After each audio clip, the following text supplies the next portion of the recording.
Now it's 6. More from our exclusive conversation with trustee Kathy Yanni of the Fire Victim Trust. Action News Now reporter Chloe Curtis joins us in the studio here. So, Chloe, a lot of survivors are wondering when another pro rata payment will be issued. Well, Haley and Alan, trustee Kathy Yanni tells me there will be at least one more pro rata payment, but when and for how much is still unknown at this point. The trust says that largely depends on working out the final claims. Here's a snapshot of where claims and payments stand. Now, as of this month, 99% of claims questionnaire determinations have been finalized.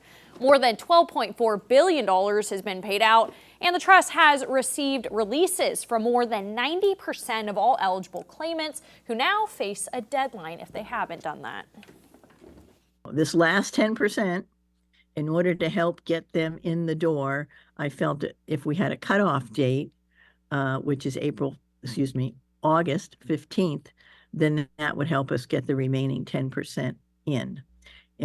If you do not sign a release, you will not get any further distributions.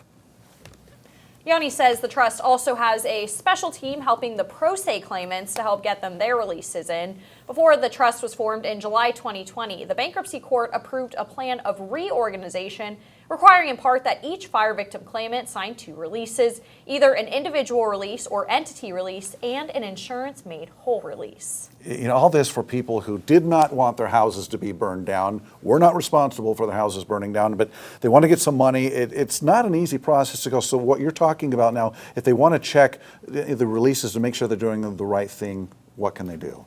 Well, you can either log into your portal to double check that information, and there's also a really good part on the Fire Victim Trust website with a lot of frequently asked questions. I'll be linking to that a little later tonight in a web article, so you can either go log into your portal or look at some of those frequently asked questions.